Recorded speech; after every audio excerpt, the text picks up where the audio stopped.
Assalomu alaykum. Ismim Abdurahmon Safarov, yuridik bo'yicha kompaniyasi yuristi bo'laman.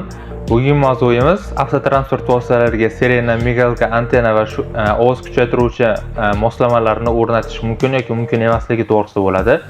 O'zbekiston Respublikasi Vazirlar Mahkamasining 86-sonli qaroriga muvofiq qaysi turdagi jihozlar avtotransport vositalarini qayta jihozlash turkumiga kiritilishi belgilab qo'yilgan va ushbu moslamalarni o'rnatish uchun ruxsatnomalar berish license.uz va mygov.uz elektron platformasi orqali ariza topshirilgandan so'ng, bazaviy hisoblash miqdorining 30% miqdorida yig'im to'langandan so'ng 10 kun muddat ichida berilishi belgilangan.